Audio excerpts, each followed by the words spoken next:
My phone rang at 3 a.m., and I knew before I even answered that something was deeply wrong.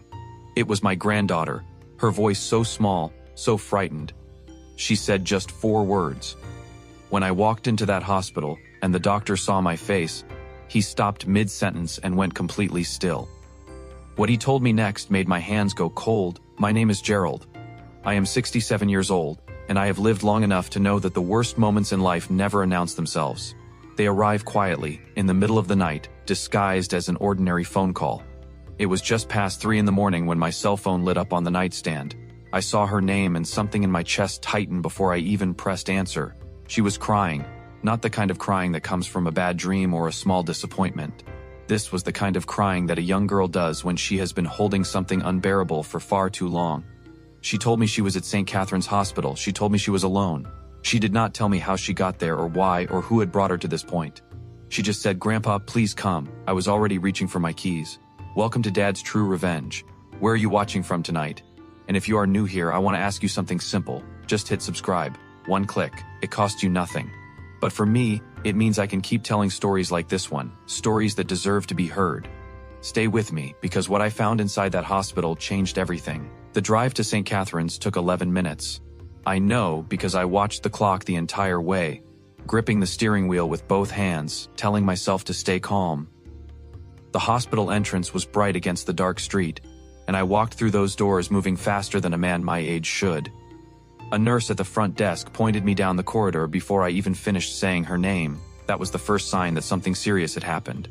When I pushed open the door to her room, she was sitting up in the bed, small and pale, her hands folded in her lap like she was bracing for a conversation she had rehearsed many times. She looked at me, and her eyes filled immediately. I did not rush to her. I stood in the doorway for just a moment, taking in the room, taking in her face, reading everything she had not yet said. And then the doctor stepped in behind me, saw my expression, and stopped completely still. He recovered quickly, the way doctors do, but I had already seen it. That half second where his professional composure slipped, and something human crossed his face. He introduced himself and shook my hand, but his grip was careful, almost apologetic. He asked if I was the only family member present. I told him yes. He asked if there was anyone else coming. I told him no. He nodded slowly, pulled the curtain halfway across the room, and lowered his voice. What he said in the next 4 minutes, I will carry with me for the rest of my life. My granddaughter had not come to this hospital because of an accident. She had not slipped or fallen or taken ill suddenly. She had come because she had finally reached a point where she could not carry it alone anymore. And the thing she had been carrying, the thing that brought her to that hospital bed at 3 in the morning, had a face I recognized. I did not react. That is the thing people never understand about men who have lived long enough. We have learned to go still when everything inside us is moving. I stood there, and I listened, and I nodded, and I asked the quiet, necessary questions. But behind my eyes, behind that calm face, I was already moving through everything I thought I knew about my family. Pulling at threads, re-examining moments I had dismissed, conversations that had felt slightly wrong but that I had let pass. She watched me from the bed the entire time. Not with fear, with relief. The kind of relief a person feels when they have finally handed the heaviest thing they own to someone strong enough to hold it. When the doctor stepped out to give us privacy, she reached for my hand. "Grandpa," she whispered. I didn't know who else to call. I told her she had called exactly the right person. But even as I said it, one question was already burning through everything else in my mind. I stayed with her until the morning light came through the window. I did not sleep. I sat in the chair beside her bed, and I watched her breathe, and I thought about every family dinner, every holiday gathering, every ordinary Sunday afternoon I had spent surrounded by people I believed I knew completely. The name the doctor had carefully avoided saying directly, the name my granddaughter had finally whispered to me just before she closed her eyes, was not a stranger's name. It was not someone from outside our world. It belonged to someone who sat at my table. Someone who had looked me in the eye across that table more times than I could count. Someone who had, for reasons I was only beginning to understand, believed that I would never find out. I looked at my granddaughter sleeping, and I made her a promise. I did not say it out loud. I did not need to. Some promises are made in silence, and those are always the ones that are kept. I left the hospital just after 7 in the morning. The sky was pale and cold, and the parking lot was nearly empty. I sat in my car for a long time before I started the engine. I am not a man who has ever acted on impulse. Not in business, not in marriage, not in the quiet, difficult moments that every long life eventually delivers. I have always believed that the most dangerous thing a man can do is move too quickly when he is angry. Anger is loud. Anger makes mistakes. What I was feeling that morning was something different, something slower and heavier and far more focused. I drove home, showered, made coffee, and sat at my kitchen table with a notepad in front of me. I did not write anything down yet. I just sat with what I knew and let it settle. Because the first thing I needed to understand, before anything else, was exactly how long this had been happening and exactly who else in my family had known. There are things you notice only in hindsight. That is the cruelest part. You replay the last year in your mind and suddenly every small moment you dismissed, every conversation that ended too quickly, every excuse that was just slightly too smooth, every time my granddaughter went quiet in a way I could not explain. All of it lines up into a picture that was always there, waiting for me to look directly at it. I thought about her mother. I thought about the way certain dinners had felt tense without any clear reason. I thought about a Sunday afternoon 3 months earlier when I had walked into the kitchen and two people had stopped talking the moment they saw me. I had let it go. I had told myself I was imagining things, that old men sometimes see problems that are not there. I had been wrong. The problem had been there the entire time. And someone had made a deliberate choice to keep me from seeing it. I called my granddaughter's mother that afternoon. My daughter. I kept my voice completely even. I told her that I had been to see her daughter at the hospital, and that we needed to talk. There was a pause on the line. Not a surprised pause. A careful one. The kind of pause a person makes when they are deciding how much they already know and how much they are willing to admit. That pause told me everything. I had hoped I was wrong about her. I had spent the entire morning hoping that she was innocent in this, that she had been kept in the dark the same way I had. But that pause, 3, maybe 4 seconds of careful silence, collapsed that hope completely. She knew. She had known or suspected or been told, and she had made a choice. I kept talking. I kept my voice steady. I asked her to come to my house the following evening. She said yes without asking why. And that told me something too. I spent the next 24 hours preparing. Not emotionally.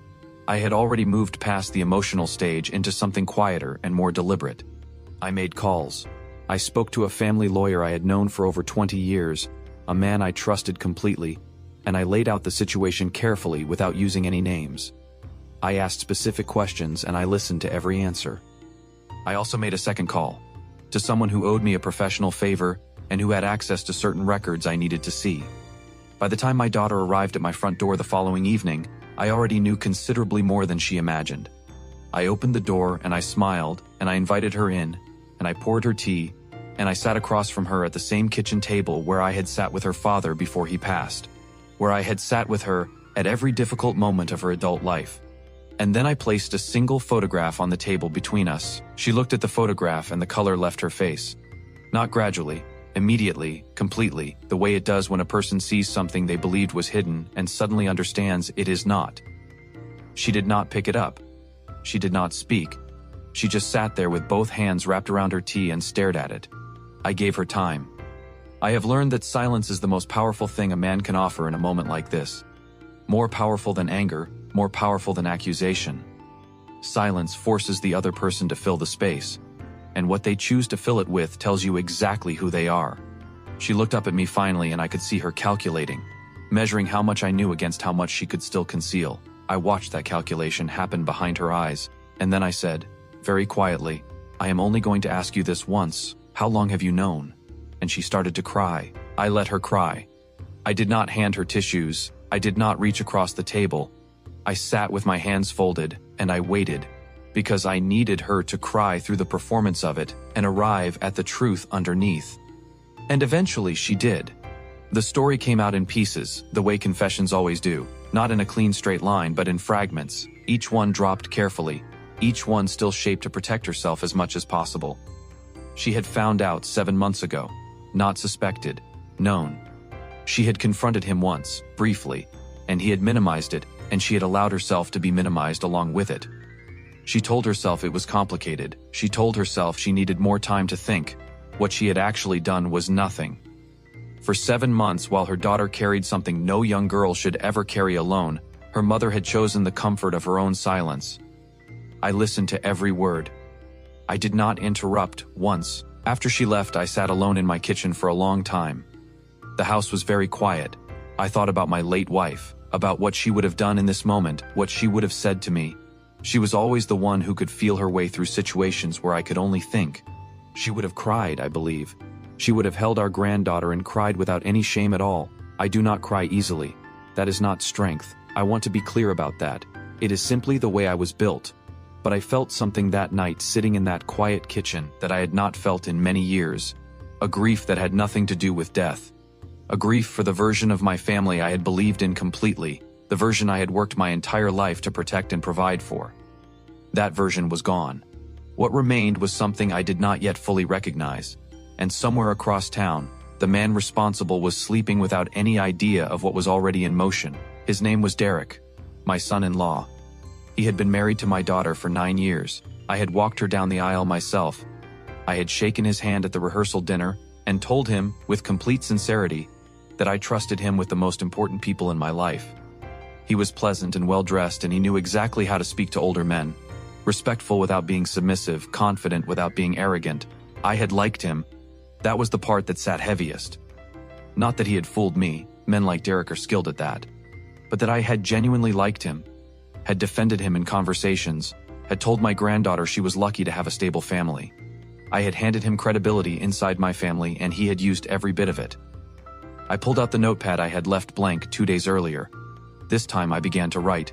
Not emotions, not anger, names, dates, assets, connections, the beginning of a plan that Derek would never see coming. What most people do not understand about quiet men is that the stillness is not passivity. It is preparation. I had spent 40 years in business before I retired. Not a large business, nothing that would impress anyone at a dinner party, but a real one, built from nothing, sustained through difficult decades by careful thinking and patient execution. I knew how to assess a situation without emotion. I knew how to identify leverage. I knew how to wait. Derek, I had learned through my calls and my research, had several things he valued deeply: his professional reputation, a business partnership he had recently entered, and the image he projected to the wider world as a dependable family man. Each of those things was, I now understood, vulnerable. Not through any illegal means. I want to be precise about that. Through truth. Simple, documented, irrefutable truth delivered to exactly the right people at exactly the right time. I closed my notepad. I made one more phone call.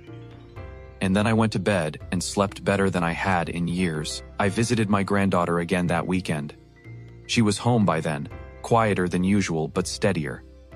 She made us both tea. She always made tea. Even as a small child, she liked the ritual of it. And we sat together at her small kitchen table and talked for a long time. Not about Derek, not about what was coming. We talked about her plans, her hopes, the trip she had mentioned wanting to take someday. I wanted her to feel that her life was larger than this moment, that what had been done to her was a chapter, not the whole story. At one point she looked at me and said, "Grandpa, you have that look." I asked her what look. She said, "The one you get when you have already decided something." I told her she was imagining things. She smiled for the first time in days. She did not believe me, of course. She knew me too well. And honestly, she was right. The first move I made was the simplest one. I contacted Derek's new business partner, a man named Holloway, someone Derek had mentioned at a family dinner with considerable pride just 3 months earlier. I did not call him with accusations. I did not call him with anger. I introduced myself as Derek's father-in-law and told him there were some family matters developing that he would want to be aware of before they became public. I was calm and factual and brief. Holloway was quiet for a long moment after I finished. Then he asked me if I could send documentation. I told him I already had it prepared. What I heard in his voice was not shock. It was recognition. The kind of recognition that tells you a man has already had his own quiet doubts and has simply been waiting for someone else to confirm them. I thanked him for his time and hung up. One thread pulled. The whole pattern was beginning to loosen. Derek called my daughter that same evening. She told me about it the following morning, her voice careful, uncertain, still trying to balance between two worlds she could no longer keep separate. He was agitated, she said. He had received a call from Holloway asking questions he was not prepared for. He wanted to know if anyone had been talking. She told him she did not know anything. I do not know whether she was protecting me or simply afraid of him, or both. What I do know is that for the first time in this entire situation, Derek was no longer comfortable. He had spent months operating from a position of complete confidence, certain that silence surrounded him, certain that the people who knew would remain afraid or compliant. That certainty was now cracked. And a man whose certainty is cracked begins to make mistakes. He came to my house unannounced on a Tuesday afternoon. I saw his car pull into the driveway from the kitchen window, and I felt nothing dramatic. No surge of anger, no quickening of the heart. Just a quiet, settled awareness that this moment had been coming and that I was ready for it. I opened the door before he knocked. He looked surprised by that. Small thing, but it mattered.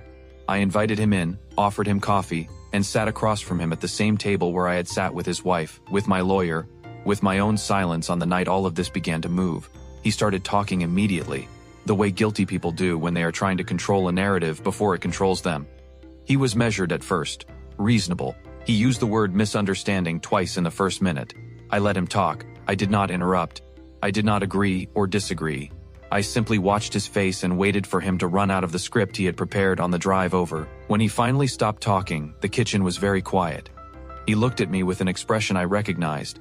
It was the look of a man who has just realized that the person across from him has not reacted the way he planned for. He had expected emotion. He had expected a confrontation he could manage. Instead, he had gotten stillness, and stillness confused him. I reached into the folder on the table beside me and I placed 3 documents in front of him. Not everything I had, just enough to show him the shape of what I knew. Enough to show him that what he had believed was buried was in fact thoroughly documented. He looked at the papers for a long time without touching them. When he looked up, his expression had changed completely. The reasonableness was gone. What replaced it was something raw. And for just a moment I saw the real face underneath the 9 years of careful presentation. That face confirmed everything. I told him exactly what was going to happen. Not loudly, not with threats or dramatic language. I laid it out the way I used to lay out terms in a business negotiation, clearly, specifically, without room for misinterpretation. He would be removed from every financial arrangement connected to my family. The documentation I had gathered would be shared with the appropriate people, and I named them. Unless he made every agreed concession in full within 30 days, he would have no further unsupervised contact with my granddaughter under any circumstances, and he would never, in any conversation with any person, attempt to reframe what he had done as anything other than what it was. He sat very still while I spoke. When I finished, he asked me what I wanted from him personally. I told him I wanted nothing from him personally. I told him the days when his personal feelings were relevant to my family were finished. He left without another word. I closed the door behind him and stood in the hallway for a moment. Somewhere across town, my granddaughter was making tea. The 30 days passed. Derek made every concession. Not willingly. There was a lawyer involved by the second week, and 2 phone calls that my daughter described as difficult, but he made them. I think he understood at some point during that month that I had not come to that table with emotion. I had come with preparation, and prepared men are not negotiated out of their position easily. My daughter was a more complicated matter. The love a father has for his daughter does not disappear because she disappointed him. I want to be honest about that. But it changes shape. It becomes something more careful, more clear-eyed. I told her that rebuilding trust with me was possible, but that it would take time, and that it would require her to make her daughter the priority she should have always been. She cried again. This time I did hand her the tissues, not because I had softened, but because I could see she was beginning to understand the weight of what her silence had cost. My granddaughter never asked me directly what I had done or how I had done it. She is perceptive enough to understand that some things are handled in ways that do not require a full explanation. What she did ask me, about 6 weeks after that night in the hospital, was whether I was angry. We were sitting in her small kitchen again, the same table, the same tea. I thought about the question seriously before I answered. I told her that anger was something I had felt for approximately 1 morning. After that, it had become something else, something more useful. She asked me what that something else was. I told her it was clarity. She turned her cup slowly in her hands and nodded as if that made complete sense to her. Then she looked up and said, "I knew you would fix it, Grandpa. I knew the moment you walked through that hospital door." I did not say anything for a moment. Outside the window, the afternoon light was steady and quiet. If you have ever had someone place that kind of faith in you, you understand what that silence felt like. There is something I have been thinking about in the months since all of this settled. about the nature of family, and what we choose to see and what we choose to ignore. I spent years believing that keeping peace was the same as keeping family. I smoothed things over. I gave people the benefit of the doubt long past the point where doubt was reasonable. I told myself that was wisdom. What I understand now is that there is a difference between patience and avoidance, and I had occasionally confused the two. My granddaughter needed someone to act, not to understand, not to empathize, not to process, but to act. And the reason she called me at 3 a.m. was not simply because she loved me. It was because somewhere in her, she knew that I was capable of doing what needed to be done. That is a responsibility I do not take lightly. And it arrived, as the most important responsibilities always do, in the middle of the night without any warning at all. Derek is gone from our lives entirely now. The business partnership dissolved within 60 days of my conversation with Holloway. I do not know the full details of what followed professionally, and I did not seek them out. That was not my purpose. My purpose was my family, and my family was intact. Damaged in places, still healing in others, but intact. My daughter attends a counselor every week now, her choice and one I respect. My granddaughter has started talking about that trip she mentioned wanting to take. She showed me photographs of the place last Sunday, spreading them across my kitchen table with something close to excitement, and I sat there watching her and felt something I had not been certain I would feel again so soon. Ordinary happiness. The simple, quiet kind. The kind that does not announce itself but simply settles over a Sunday afternoon like good light through a clean window. I am 67 years old, and I have learned that the most important things a man does in his life are rarely the large visible ones. They are the quiet decisions made at kitchen tables in the early hours when no one is watching.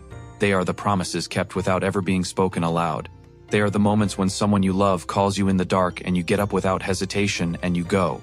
My granddaughter called me because she had no one else, and I am grateful, deeply, permanently grateful, that I was the kind of man she believed could help her. That is not something I earned in a single night. That is something built across a lifetime of showing up. If this story stayed with you, I think you already understand why. Some betrayals cut deeper than others, and some bonds, when everything else falls away, turn out to be the only ones that ever truly held. If this story moved you even a little, do one simple thing: hit subscribe. It takes 1 second, it costs you nothing. But it means these stories keep getting told. And for me, that means everything. Hit the bell too, so you never miss what comes next, because trust me, the next story is already waiting.